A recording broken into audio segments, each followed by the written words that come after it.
नमस्कार दोस्तों, MP news network के इस हेल्थ बुलेटिन में आप सभी का स्वागत है।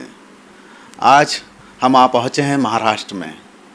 महाराष्ट्र के जलगांव में यहाँ के एक ख्यातिनाम डॉक्टर हैं जिनकी ख्याति हमें मध्य प्रदेश से महाराष्ट्र खींच के ले आई है। यूँ तो जलगांव ज़िले को दो चीज़ों के लिए जाना जाता है। जलगांव की उपचार पद्धति जो है पूरे मध्य प्रदेश और महाराष्ट्र में जानी जाती है। यहाँ के डॉक्टरों की अपनी एक अलग पहचान है। इसके अलावा जलगांव को सोने के लिए भी जाना जाता है। कई लोग मानते हैं कि जो खरा सोना है वो जलगांव में मिलता है। तो जलगांव में न सिर्फ खरा सोना मिलता है बल्कि यहाँ खरे डॉक्टर भी मिलते हैं। तो मैं आपका परिचय करवाने जा रहा हूँ डॉक्टर महेंद्र काबरा जी से। स्कॉलर एवं वरिष्ठ अनुसंधान करता है डॉक्टर महेंद्र काबरा जी। स्वागत है डॉक्टर साहब आपका हमारे इस विशेष बुलेटिन में। थैंक यू, धन्यवाद। डॉक्टर साहब, चूँकि आप काफ़ी वरिष्ठ हैं, अनुभवी हैं और आपने लंबा कार्यकाल जो है अपने इस चिकित्सा जीवन को दिया है, हम आपसे कुछ चीज़ें पूछना चाहेंगे। कुछ ऐसी जो लोगों में भ्रांतियां हैं वह जानना चाहेंगे। मैं यहाँ डॉक्टर साहब के परिचय के दौरान यह बताना चाहूँगा कि डॉक्टर साहब न सिर्फ स्किन के स्पेशलिस्ट है बल्कि ये सभी बीमारियों का बड़ी सहजता से, गंभीर और जटिल बीमारियों का सहजता से इलाज करते हैं, जिसमें कि सफ़ेद दाग जैसी बीमारी तो शामिल है ही। इसके अलावा ट्यूमर, कैंसर जैसी बीमारियों का भी आप सफल उपचार कर चुके हैं। डॉक्टर साहब, सबसे पहले हम जानना चाहेंगे कि कितने वर्ष हो चुके हैं आपको? हमने 1984 में प्रैक्टिस को शुरुआत की और हमारी पूरी फैमिली ही इस सेवा में है, मतलब चिकित्सा सेवा में। ये तीसरी पीढ़ी है। तो जैसा कि आपने सुना है, डॉक्टर साहब बता रहे हैं कि 3 पीढ़ियों से वे चिकित्सा सेवा में हैं। लेकिन यहाँ मैं बताना चाहूँगा कि विश्व होम्योपैथी परिषद द्वारा इटली का सर्वोच्च पुरस्कार डॉक्टर महेंद्र काबरा जी को मिला है। और डॉक्टर महेंद्र काबरा जी जो हैं, इन्हें हम ये कहें कि ये डॉक्टरों के गुरु हैं। यानी कि जहाँ जो दवाई असर नहीं करती है वहाँ डॉक्टर साहब का हाथ लगने के बाद वो दवाई असर करने लगती है। ये अतिशयोक्ति नहीं होगी, बट ये कहना मैं इसलिए उचित मान रहा हूँ कि कई ऐसे अनुभव रहे हैं डॉक्टर साहब के जिसके चलते कई ऐसे मरीज ठीक हुए हैं जिनका उपचार दूसरे डॉक्टर नहीं कर पा रहे थे। डॉक्टर साहब, कुछ ऐसी चीज़ें मैं पहले जानना चाहूँगा कि ऐसे कौन कौन से जटिल रोगों का उपचार आपने किया है? जैसे आपने परिचय में बताया कि चर्म रोग तो सभी प्रकार के हम ठीक करते ही है, इलाज करते हैं इसका। लेकिन साथ में सभी बीमारियां जो जटिल है, लाइफ लॉन्ग बीमारियां है, परमानेंट बीमारियां है, जैसे एलर्जी, अस्थमा, जोड़ों का दर्द, पाचन संस्था की बीमारियां, पाइल्स, फिस्टुला, दमाई की हमने बात की। कई टाइप की जैसे दर्द होते हैं, पेन्स होते हैं, माइग्रेन है, सायटिका है, इसका भी ट्रीटमेंट बहुत अच्छे ढंग से होता है। और diabetes, high BP, heart disease, वज़न घटाना, वज़न बढ़ाना, ऐसी सारी समस्याओं का हज़ारों मरीज़ों का इलाज हमने आज तक इस चिकित्सा प्रणाली द्वारा किया है। जी, ख़ास तौर पे जो ल्यूकोडर्मा के बारे में, जो सफ़ेद दाग की बात करें, जिसके बारे में आपको विशेष तौर पर जो है उपलब्धि हासिल है इस बीमारी के उपचार के लिए, तो इसके बारे में जानना चाहूँगा कि ये सफ़ेद दाग वाली बीमारी क्या होती है और इसको लेकर लोगों में क्या भ्रांतियाँ हैं? जी, ये सफ़ेद दाग की जो बीमारी होती है स्किन पर, इसमें त्वचा में रंगकण बनना रुक जाते हैं और उसकी वजह से उतनी त्वचा डिस्कलर होती है। तो दूध जैसे सफ़ेद दाग जो होते हैं वो ल्यूकोडर्मा के होते हैं। ऐसे कई टाइप के धब्बे स्किन पर आते हैं, दाग आते हैं, लेकिन जो मिल्की वाइट होता है उसे ल्यूकोडर्मा कहते हैं। डॉक्टर साहब, सफ़ेद दाग की जो बीमारी है उसको लेकर के जो निमाड़ी क्षेत्र में, मालवा में और ख़ास तौर पर महाराष्ट्र में जहाँ इसको कोढ़ कहा जाता है, तो क्या ये कोढ़ है या कुछ और है? कई बार इसको कंफ्यूज होते हैं समाज में। संभ्रम है कि लेप्रोसी और सफ़ेद दाग, लेप्रोसी और ल्यूकोडर्मा बिल्कुल हटकर है। इसमें कोई साम्यता नहीं है, सिर्फ कलर थोड़ा सा लेप्रोसी में भी सफ़ेद सा होता है, इसीलिए ये कन्फ्यूजन शायद पैदा हुआ है। ल्यूकोडर्मा ये मेलानोसाइट नाम की जो कोशिकाएं काम करना, उनका मेलानोसाइट का काम रुक जाता है, स्किन में कलर बनना रुकता है, उसकी वजह से ये जो दूध से सफ़ेद धब्बे आते हैं और फिर सारी समस्याओं को शुरुआत हो जाती है पेशेंट के जीवन में। सर, इसका उपचार कैसे संभव है? क्या उपचार किया जाता है? किस तरह से उपचार किया जाता है? ये बीमारी कहने को त्वचा की है, लेकिन असल में ये अंदरूनी दोष का त्वचा पर आया हुआ दुय्यम लक्षण है। तो ये अंदरूनी बीमारी जो होती है, इसका इलाज सिर्फ लेने की होम्योपैथिक दवाई से हम करते हैं। इसमें लगाने की, मलम या लेप लगाने की कोई आवश्यकता नहीं होती, सूर्यताप नहीं लेना पड़ता। सिर्फ खाने वाली मीठी दवाई सही समय तक लीजिए, ये सफ़ेद दाग की बीमारी जड़ से हट जाएगी। सर, एक मीठी गोली से ही उपचार संभव है, लेकिन एक समाज में कई तरह की भ्रांतियां भी हैं कि कुछ उपचार के साथ साथ लोग परहेज की बात करते हैं, तो किस तरह का परहेज भी इन्हें रखना पड़ेगा मरीजों को? मतलब परहेज बड़ा आसान है कि जो प्राणीजन्य अन्न हमें मिलता है, प्राणियों से मिला जो अन्न होता है, इस सब को कम से कम लेना है, वो वनस्पति वाला अन्न ज़्यादा से ज़्यादा लेना है हमको। और जो हमारे सिंथेटिक केमिकल्स होते हैं, जैसे कि कॉस्मेटिक्स वगैरह, सोप, शैम्पू, इनका उपयोग जितना कम होगा उतना हम उनके दुष्प्रभाव से बचे रहेंगे और बीमारी होगी नहीं, और अगर है बीमारी तो जल्दी ठीक होगी। कई बार ऐसी सलाह मिलती है सफ़ेद दाग मरीज़ों को कि खट्टा नहीं खाना। तो जो दूध से बना खट्टा यानी दही छाछ है, ये नहीं खाना चाहिए या कम खाना चाहिए, मगर खट्टे फ्रूट्स अवश्य लेने चाहिए, क्योंकि इसमें विटामिन सी होता है और विटामिन सी अब हमारे जीवन के लिए और अच्छे स्वास्थ्य के लिए एकदम आवश्यक होता है। तो ऐसी बात नहीं है कि सफ़ेद दाग के मरीज़ खट्टा नहीं खा सकते। सभी प्रकार का अन्न जो हमें ज़मीन से मिला है वो सब खा सकते हैं, सब अलाउड है, लेने की परमिशन है। मैं यहाँ परिचय में कुछ और चीज़ों का इजाफा करना चाहूँगा कि डॉक्टर साहब जो हैं दिल्ली में पिछले 38 वर्षों से लगातार सेवा दे रहे हैं और 150 देशों में ऑनलाइन जो है उपचार उपलब्ध करवा रहे हैं। और इसके अलावा जो है अपने देश की बात करें तो यहाँ 28 ऐसे केंद्र हैं जहाँ पर डॉक्टर साहब के द्वारा जो है एक निश्चित तिथि पर जो है उपचार की सुविधा दिन दिनांक को उपलब्ध करवाई जा रही है।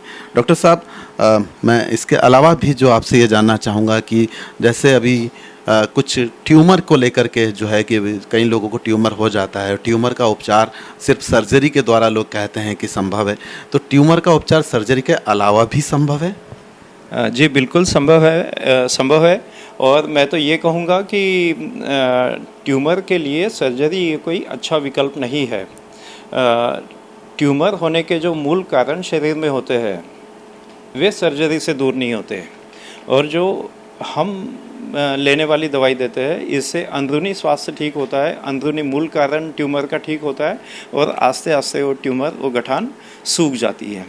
और इस इलाज से जो ठीक होता है वो समूल ठीक होता है, फिर से होने की संभावना बहुत कम होती है। मुझे कुछ ऐसे पेशेंट्स याद आ रहे हैं। एक राष्ट्रपति भवन के बड़े एग्जीक्यूटिव के पत्नी का हमने इलाज किया था, जिनको 22 बार यहाँ ट्यूमर हुआ था, 22 बार सर्जरी हुई थी, और बार बार होता था, हर 2 महीने में होता था। अपनी ट्रीटमेंट के बाद सर्जरी की ज़रूरत ही नहीं पड़ी। एक सांसद भी है अभी राज्यसभा में कि जिनके हाथ पर एक क्रिकेट बॉल साइज़ का ट्यूमर था, अपनी ट्रीटमेंट से 10 साल 12 साल पहले वो ठीक हुआ तो दोबारा नहीं हुआ। सर्जन्स ने उनको ये कहा था कि हम सर्जरी ज़रूर करेंगे, लेकिन दोबारा होने की संभावना को हम रोक नहीं पाएंगे, दोबारा होने की संभावना है। ऐसा ये ट्यूमर्स का बड़ा सरल सुलभ इलाज है जो हमेशा के लिए मरीज़ों को इन बीमारियों से मुक्त कर सकता है।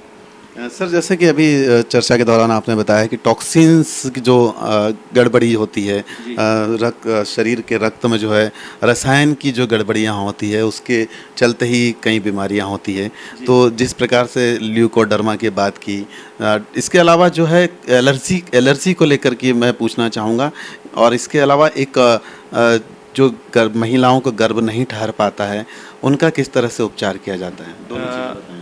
हम ये कहना चाहेंगे कि हम जो उपाय करते हैं इसका बेस है अंदरूनी दोष। अंदरूनी दोष 3 होते हैं और इन 3 दोषों का अगर सही निदान हो और सही दवाई का चयन किया जाए तो सभी बीमारियां ठीक हो सकती है। मतलब समाज में हज़ारों टाइप की बीमारियां हैं, वे भी ठीक हो सकती है और एक मरीज़ में कई बार दर्जनों बीमारियां हमको मिलती है। तो जैसा आपने गर्भ की बात कही, प्रेगनेंसी की बात, तो हमें एक पेशेंट ऐसे याद आ रहा है, एक नहीं कई अनेक पेशेंट याद आ रहे कि किसी को शादी के 16 साल हो चुके थे, साथ में सफ़ेद दाग था, पेशेंट्स को ये पता नहीं था हमारे इस एकात्मिक इलाज के बारे में, तो वे आए थे सफ़ेद दाग के लिए। हमने हिस्ट्री ली, दवाई दी, तो 16 साल के बाद 10 साल के बाद उनको प्रेगनेंसी भी हो पाई और सफ़ेद दाग भी ठीक हुए। तो हमें ये कहना है कि ये पूरी हेल्थ का उपाय होता है। अंदरूनी दोष जब दूर होते हैं तो मरीज़ की अलग अलग समस्याएं भी ठीक होती है और समाज में जितने भी टाइप की बीमारियां होती है करीब करीब सभी बीमारियों का उपाय इस होलिस्टिक ट्रीटमेंट से, इस लेने वाली दवाई से बड़ी सरलता से होता है। सर, क्या एलर्जी की जो बीमारी भी ऐसी है जिसको कि कहा जाता है कि जब तक दवाई लो जब तक एलर्जी कंट्रोल में आती है, एलर्जी की पहचान करने के बाद ये कहा जाता है कि इन चीज़ों से दूर रहो, तो क्या आपकी दवाओं से एलर्जी की बीमारी का भी उपचार संभव है? आपने बहुत सही कहा कि ये ऐसा सर्वे हुआ है और उसका रिज़ल्ट ये आया है कि दुनिया में 40% व्यक्तियों को किसी न किसी एलर्जी से वे ग्रसित है। और जैसा आपने कहा कि ये टेम्पररी ठीक होती है आम इलाज से, तो हम ये कहना चाहेंगे कि एलर्जी के बारे में कि समझ लो कि किसी को डस्ट से एलर्जी है या सूर्य प्रकाश की भी एलर्जी कईयों को हो जाती है। तो प्रश्न ये उठता है बुनियादी कि डस्ट की एलर्जी सबको क्यों नहीं होती, सूर्य ताप की एलर्जी किसी एक व्यक्ति को ही क्यों होती है। दूसरा प्रश्न ये उठता है कि ये एलर्जी उस व्यक्ति को पहले नहीं होती थी, अब पर्टिकुलर एज के बाद ही क्यों होने लगी। तो ये दोष उस जैसे 2000 चीज़ों की एलर्जी टेस्ट होती है तो कईयों को 10 चीज़ों की एलर्जी होती है।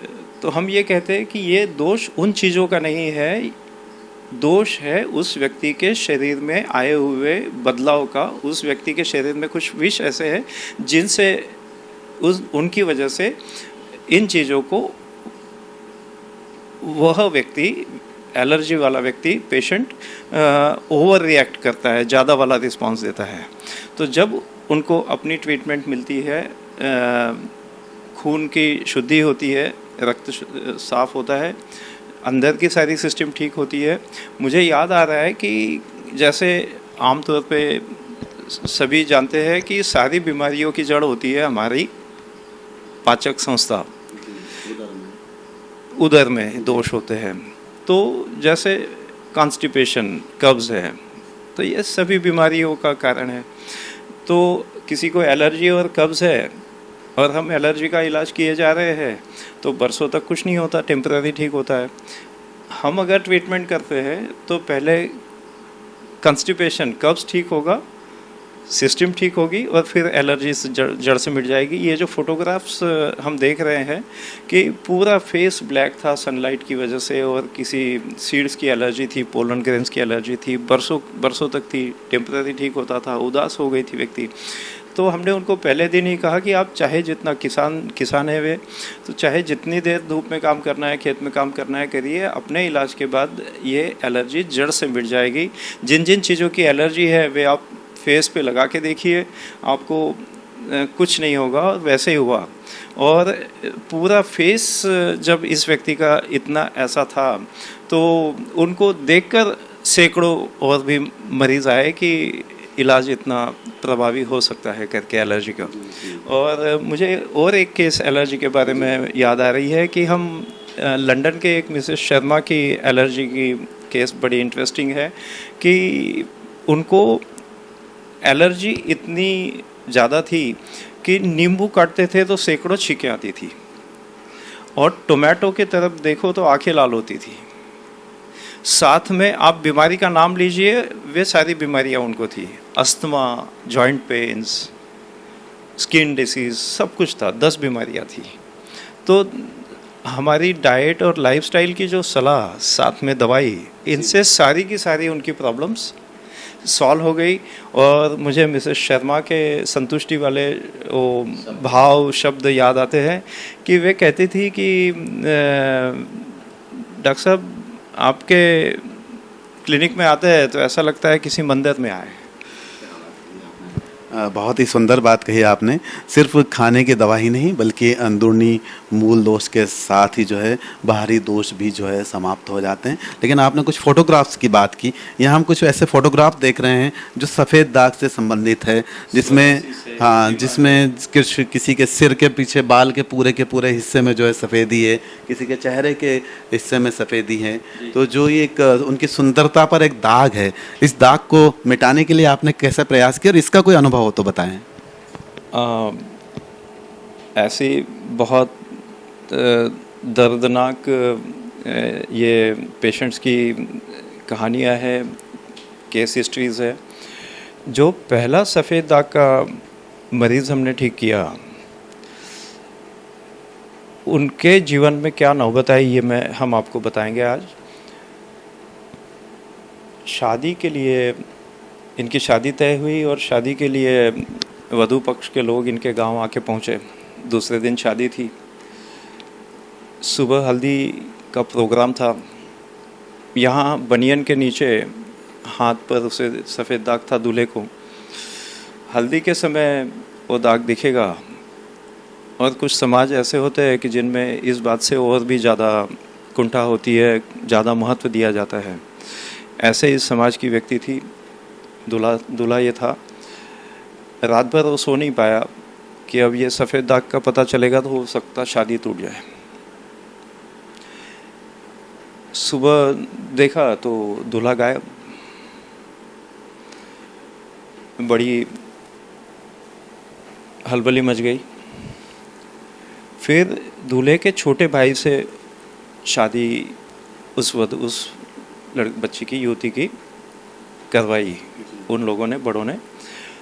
और फिर ये गांव छोड़ के चला गया। फिर उसे पता चला अलग अलग बीमारियां हम ठीक करते हैं। मुंबई से ग्रेजुएशन करके आए, मुंबई कॉलेज से। तो नाम था, तो 1987 की ये बात है। तो फिर इस युवक को जब हमारी अलग अलग कामयाबी के बारे में पता चला तो उत्कंठावश आया, परेशानी से आया, और उसका सफ़ेद दाग कंप्लीट ठीक हुआ। और वो विवाहित जीवन में संतुष्ट है, सेटल्ड है। तो ऐसी कई, यानी सफ़ेद दाग, स्किन डिसीज़, हर बीमारी की अपनी कुंठाएँ है, लेकिन स्किन के पेशेंट्स की और भी ज़्यादा है। जीवन के हर अवस्था में, हर चरण में, कदम कदम पे उनको कठिनाइयाँ झेलनी पड़ती है। जॉब, रिक्रूटमेंट, फिटनेस, शादी ब्याह। मतलब अगर दादी को या बड़ों को सफ़ेद दाग हो, स्किन डिसीज़ हो, तो हो सकता है परिवार में भी शादी ब्याह के लिए लोग सोचते हैं कि, या एक से ज़्यादा व्यक्तियों को अगर ये बीमारियां हो तो और भी परेशानी होती है। लेकिन अब हमें बड़ा गर्व होता है ये कहते हुए कि ऐसे हजारों परिवारों में, देश विदेश के, अपने महाराष्ट्र, मध्य प्रदेश के ऐसे हजारों परिवारों में खुशियाँ लौट आई है। जीवन में दोबारा हो तो हम फीस नहीं लेते। एक सफ़ेद दाग चेहरे पर अगर हो तो निश्चित तौर पर एक सामाजिक लोगों की, जो समाज के लोगों की देखने की दृष्टि बदल जाती है। लेकिन डॉक्टर साहब जो है अपने उपचार से उस दृष्टि को ठीक करते हैं ताकि लोग उन्हें उसी सम्मान की नज़र से देख सके। डॉक्टर साहब, यहाँ मैं जानना चाहूँगा कि एक और चीज़ें हैं कि क्या सफ़ेद दाग के बारे में एक भ्रांति और भी है कि अनुवांशिक होता है, कि अगर जीन्स में परिवार में बताते हैं कि 7 पीढ़ियों पहले किसी को होगा तो बोले 7 पीढ़ी बाद भी ये दिखाई देता है, तो ये कितना सच है? देखिए, अब विज्ञान की ये देन है, सारी स्टैटिस्टिक्स सामने हमारे पास होती है, हमारे सामने होती है। सिर्फ 1/3% व्यक्तियों को सफ़ेद दाग ये जीन्स की वजह से जेनेटिक होता है, यानी आनुवंशिक होता है, बाकी नहीं होता। तो यानी इतना ज़्यादा आनुवंशिक नहीं कहा जाएगा।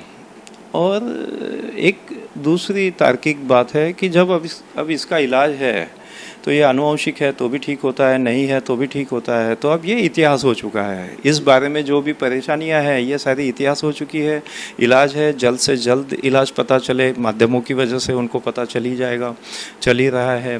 तो जितने जल्द इलाज होगा उतने कम समय में ठीक होगा और समाज में एक कॉन्फिडेंस आएगा कि अब ये बीमारी ठीक हो सकती है, कि कम समय में ठीक होगा। डॉक्टर साहब, कम समय से मैं यह जानना चाहूँगा कि एक सफ़ेद दाग का मरीज आपके पास आता है, आपसे उपचार लेता है, कितने समय में वो ठीक हो सकता है? देखिए, मुझे 1 लाख से ज़्यादा पेशेंट देखे हैं। तो ऐसे पेशेंट याद आते हैं कि जिनको 1-2 दाग थे, पतली स्किन पर थे, शुरुआत में आए और 2-3 महीने में भी ठीक हो गए। और कुछ पेशेंट्स ऐसे हैं कि जिनको बहुत ज़्यादा था, उनका फिटनेस अच्छा नहीं था, तो उनको ज़्यादा समय तक इलाज लेना पड़ा। लेकिन समय की जब बात आती है, यानी इलाज कितना समय लेना पड़ेगा, ये जब बात आती है तो मैं एक शब्द कहूँगा, फिटनेस। हमने आज तक के हमारे पेशेंट्स में देखा है कि जिनका फिटनेस अच्छा है उनको 10 गुना 20 गुना स्पीड से फ़ायदा होता है। सोच कर इलाज लो, लंबा इलाज है, अधूरा छोड़ दोगे फिर उदास हो जाओगे। पेशेंट बड़ा समझदार था, ज्ञानी था, दिखने में तो साधारण इंसान लग रहा था। पेशेंट ने ये कहा कि डॉक्टर साहब, ऐसे भी वैसे भी तो ये फैल ही रहा है, ऐसे भी वैसे भी ज़िंदगी भर रहने वाला है, तो हम क्यों ना इलाज लें। कभी अच्छी बात है, आप कस के डट के लो। 2 साल में इतना अच्छा लाभ हुआ उनको कि हम भी इम्प्रेस हो गए, हमको भी आश्चर्य लगा। हमने रिसर्च के एंगल से कुछ सवाल पूछे, बड़ा सरल कारण था। उन्होंने कहा कि मैं टेलर हूँ देहात का, तो हाथ से काटने का एक्सरसाइज हुआ और पैर से मशीन चलाने। तो ऐसे सिंपल बट सुप्रीम एग्जांपल्स हमारे ऑब्जर्वेशन में है। तो आपको जान के खुशी होगी कि जो पेशेंट्स फिट नहीं है, जैसे हम खुद बड़े सुखी संपन्न परिवार में जन्मे और ऐसे कोई एक्स्ट्राऑर्डिनरी फिटनेस नहीं था, तो पहले खुद को हमने इसमें ढाला फिटनेस में कि 25 किलो वज़न कम करके हमें 30 साल हो चुके हैं और आज भी 180 किलो वज़न उठाते हैं। तो ये अपना खुद का एक्सपीरियंस होने की वजह से हम पेशेंट को बड़ी सरल सिंपल तरीके से फिटनेस की सलाह देते हैं, आहार विहार विचार की सलाह देते हैं और उसकी वजह से जो भी उसका पालन करते हैं तो उनको एक अलग स्वास्थ्य का स्तर उनका बढ़ जाता है और दवाई का रिजल्ट अच्छा आके जल्दी ठीक होते हैं।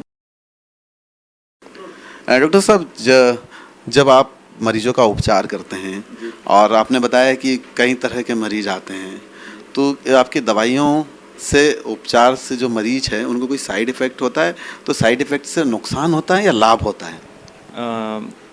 साइड इफ़ेक्ट बिल्कुल नहीं होता। एकदम सुरक्षित दवाई है, सेफ दवाई है। हम उसके आगे जाकर ये कहेंगे कि साइड बेनिफिट होता है। जैसा कि हमने चर्चा के दौरान कहा कि कब्ज़ था, पेशेंट को आए थे स्किन के लिए, तो 27 साल का जो चूर्ण लेने का आदत था वो छूट गया। डॉक्टर साहब, अभी जैसे कि चर्चा के दौरान आपने कहा था कि आप पहले ही मरीज को समझा देते हैं। मरीज को क्या बातें आपके पास जब मरीज आता है तो क्या बातें समझाते हैं पहले आते ही? हम उन्हें सबसे पहले तो समय कितना लगेगा ये बताते हैं, साथ में क्या क्या करना पड़ेगा ये भी बताते हैं। तो बस इतनी ही बातें हैं, इतनी ही चीज़ें हैं कि जो हमें बतानी पड़ती है। तो और फिर हालांकि जब इलाज शुरू होता है और वे कुछ करते नहीं हैं, जनरली हमने ये देखा है, भोपाल में अपनी 30 साल से विज़िट होती है, शाखा होती है। मुझे याद आता है कि एक महिला पेशेंट ने मुझे उस समय 20-25 साल पहले ये कहा था कि डॉक्टर साहब आप ये सलाह बड़ी अच्छी देते हो डाइट लाइफस्टाइल की, लेकिन आपने इतना रिसर्च किया है, एक रिसर्च और ऐसा करिए कि बस एक इंजेक्शन ले और ये बीमारियां ठीक हो जाए, चाहे उस इंजेक्शन की कीमत चाहे कितनी भी हो, 50,000 हो। तो हमने उनको कहा कि उससे कोई लाभ नहीं होगा, कुछ समय लगना है। अगर आम की बागवानी कर रहे हो तो 5 साल रुकना पड़ेगा, और पपीते की बागवानी कर रहे हो तो 1 साल में हो जाएगी। तो लेकिन एक बात बिल्कुल दोहराना चाहूँगा कि मन और शरीर की तंदुरुस्ती के लिए हम जो सलाह देते हैं उससे कई मरीज़ों के जीवन में क्रांति आई है, उनका जीवन बदल गया है, बीमारियां उन्होंने जल्दी ठीक करवा ली। और आपको ये कहना चाहेंगे कि ये एकात्मिक इलाज है, मतलब 3 दोषों की वजह से सारी बीमारियां होती है। और जितनी भी पुरानी बीमारियां हैं, मुझे ऐसा लगता है कि गए 35 साल 40 साल में सभी टाइप की बीमारियां हमको पेशेंट्स को जांच करने का मौका आया, ठीक करने का मौका आया। तो अब हम ये कह सकते हैं कि एक इस स्वास्थ्य जगत में एक नई सुबह नई सुबह स्वास्थ्य जगत में आ चुकी है और डॉक्टर साहब के अनुभव का लाभ जो है मरीज ले सकें। इसलिए डॉक्टर साहब हम आपसे यह जानना चाहेंगे कि जो मरीज मान लीजिए देश के किसी और हिस्से में है, वह आपसे मिलना चाहता हो, आपसे बात करना चाहता हो, आपका उपचार लेना चाहता हो, तो किस तरह से वो आपसे संपर्क कर सकेगा? क्या सुविधाएं आपके द्वारा दी जा रही है? किस तरह से जो है ऑनलाइन उपचार किया जा रहा है? जैसे कि आपने बताया कि देश में 28 शाखाएं हैं, नई शाखाएं खुल रही है, जहां से अच्छा रिस्पांस है वहां नई शाखाएं खुल रही है। लेकिन हमें ये सभी को आह्वान करना है कि ज़्यादा प्रवास करने की, आने जाने की कोई ज़रूरत नहीं है। व्हाट्सएप पर अगर फ़ोटोग्राफ्स भेजे जाए या पेशेंट के डिटेल्स भेजे जाए तो वीडियो कॉल करके कंसल्टेशन, एग्जामिनेशन, चेकअप हो सकता है और दवाइयाँ कुरियर या पोस्ट द्वारा भिजवाई जा सकती है। तो इलाज लेना अब बिल्कुल आसान है, इसमें कोई परेशानियां नहीं है, दवाई मरीज़ के घर पहुंच जाती है। तो इलाज लेना बहुत ही आसान हो चुका है, कोई परेशानी नहीं है, यह कहना है डॉक्टर साहब का। लेकिन यहाँ हम यह कहना चाहेंगे कि ज़रूरत आज भी आपको इस बात की है कि आप अच्छे डॉक्टर को पहचानें, उनसे उचित सलाह लें, ताकि आप भी स्वस्थ रहें। आप स्वस्थ रहेंगे तो हमारा देश स्वस्थ रहेगा। डॉक्टर साहब बहुत बहुत धन्यवाद।